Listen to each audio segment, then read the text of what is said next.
Hello friends, કેમ છો? I hope કે તમે બધા એકદમ મજામાં હશો. બધાને જય માતાજી, જય શ્રી કૃષ્ણ. આજે આપણે બનાવવાના છે પામીડા બાફેલા. તો મેં લઈ આવીશ, હું તમને બતાવું કેટલા લાવીશ. જો કેટલા મોટા, આ એક મોટો છે, આ પણ મોટો છે, આ 3 નાના છે ને 3 મોટા છે. તો આપણે આજે બાફીને મસ્ત મજાનું શાક બનાવવાનું છે. તો ચાલો વિડીયોમાં રહીજો. આમાં વટાણા છે, આમાં ડાળ બાફા મૂકીશ તુરની. તો આજે આપણે દાળ ભાત, વટાણા અને બાફેલા પામેડાનું શાક બનાવવાનું છે, કેમ કે અમારે આજ મહેમાન આવે છે લેસ્ટરથી. તો ચાલો વિડીયોમાં રહીજો. વિડીયો સારો લાગે તો લાઈક, શેર, સબસ્ક્રાઈબ કરી દીજો. ચલો પહેલાં આપણે ભીંગડા આનાથી પાણી નાખીએ ફટાફટ.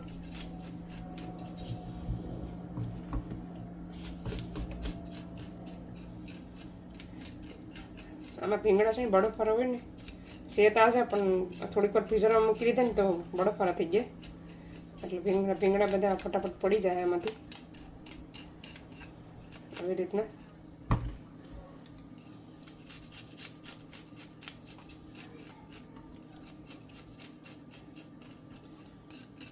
થોડાક બાકીના રહે એ આપણે શાકાથી પાડ નાખવાના.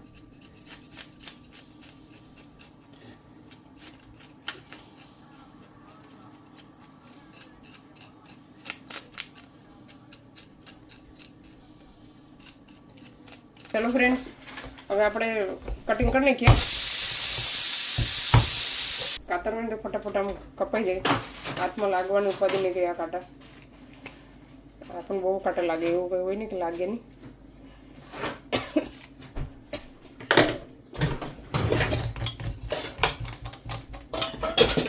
આપણે છે ને બે કરી નાખવાના છે. મોટા વયમાંથી બે કરવાના, અને નાના વયમાંથી એક જ રહેવા દેવાનું છે. આવી રીતના. તો ચાલો આવી રીતના બધા ક્લીન કરી નાખું ફટાફટ. ચાલો આપણે ટામેટા સરસ ક્લીન થઈ ગયા છે. નિમક નાખીને થોડીક વાર ખારવી નાખીએ. ધોઈ નાખતા 2-3 પાણી પાછા. ચાલો તેલ રાખી દીધું. આપણે મસાલો એડ કરી દઈએ, બનાવીને રાખ્યો છે. આપણે લવણ કે કંઈ વઘારવાની જરૂર નથી, આવી રીતના બનાવવાનું છે. આવી રીતના ટેસ્ટી બને. ટમેટું, લીલી ડુંગળી, આમાં લીલી ડુંગળી વધારે તમારે એડ કરવાની. થોડી કોઈ તો હાલે પણ કરવાની ખરી. સ્વાદ અનુસાર નિમક.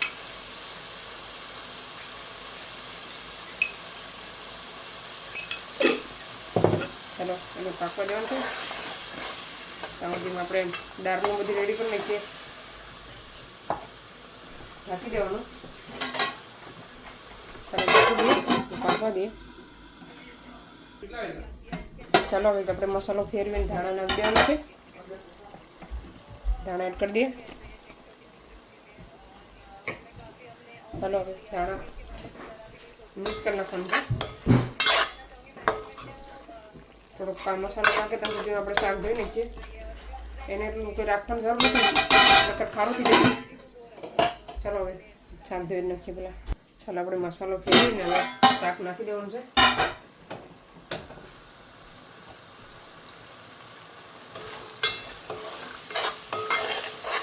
અને તો હંડાવીને મૂકો ને કંઈ પણ સરસ લાગે બાફેલું.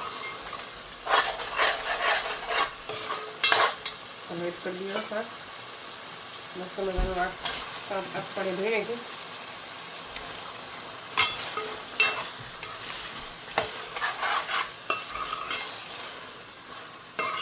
બહુ રસો નથી રાખવાનો, થોડોક એવો રાખીએ આપણે. ભાત છે એટલે.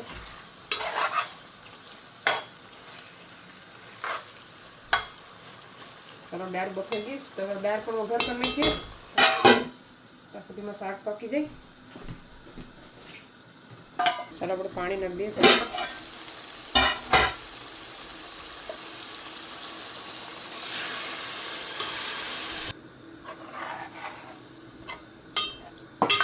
ચાલો પાકવા દઈએ.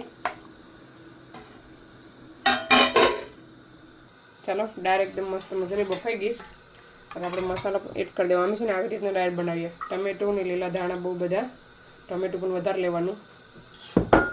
પછી લીલા મરચાં, એને તરફ સ્પાઈસી મરચાં લીધા. ચાલો મેં તો હળદરને વઘાણી મિક્સ કરીને આવી રીતના પેસ્ટ કરી નાખવાનો સરસ મજાનો. ગાંઠા બધા આવી રીતના મિક્સ કરીને ગાંઠા તૂટી જાય.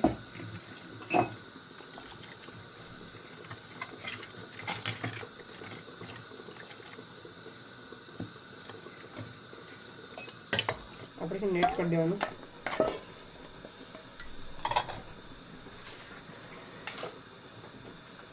પાણી પછી નાખી આપણે વઘારતી જાય પછી બધાને છે ને મિક્સ કરી નાખવાનું મસ્ત મજાનું. હવે આપણે વઘાર કરીએ.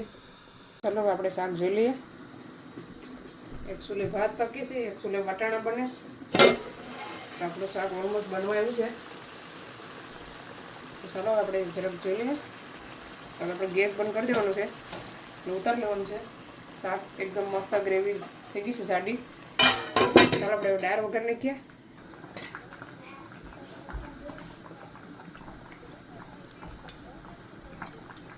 ચાલો દાળમાં બહુ તેલ હોય નહીં, તેલ ખાવા દેવાનું છે.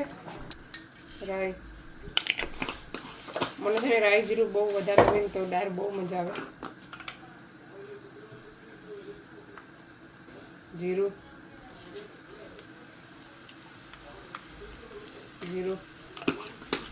ખાવા દેવાનું છે રાઈ જીરુંને.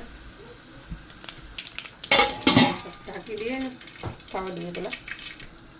ચાલો હવે લીંબુ નાખી દેવાનું છે. ચાલો હજી ખાવા દઈએ થોડીક વાર. લીંબુડા છે ને એ થોડુંક લાલ ખાવા દેવાનું છે.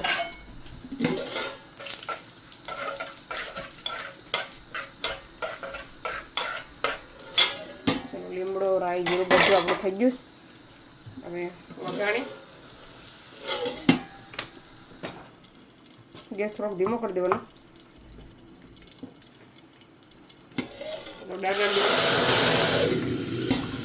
દાળ નાખીને તરત ઢાંકી દેવાનું.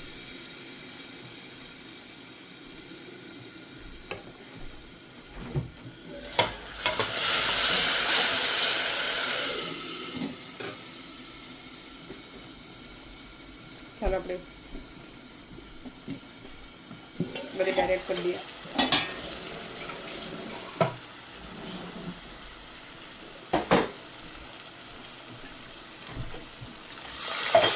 બહુ જાડી છે ને એટલે પાણી પણ એડ કરવાનું છે.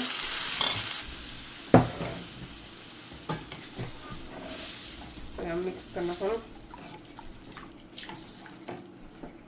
નાખ દેવાનું સ્વાદ અનુસાર નમક.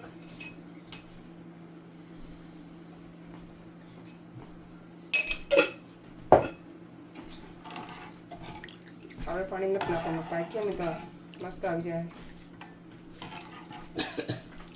ચાલો અડધી ઢાંકી દઈએ, અડધી ખોલી રાખીએ. ચાલો ફ્રેન્ડ્સ, આપણું દાળ ભાત ને બધું જ રેડી થઈ ગયું છે. હું તમને એકવાર બતાવી દઉં. તો આમાં છે દાળ, જોઈ શકો છો મસ્ત મજાની દાળ બની ગઈ છે. આમાં છે ભાત, પછી આમાં છે વટાણા, આમાં છે બાફેલા પામીડા. જોઈ શકો છો મસ્ત મજાનું શાક બની ગયું છે, પામીડાનું પણ સરસ. તો ચાલો અમે હવે જમી લઈએ. આ વિડીયોને અહીંયા સેન્ડ કરીએ. તમને અમારો વિડીયો કેવો લાગ્યો, સારો લાગ્યો તો લાઈક કરો, શેર કરો, સબસ્ક્રાઈબ કરો. મળીશું નવા વિડીયોમાં. ત્યાં સુધી બાય બાય, જય શ્રી કૃષ્ણ.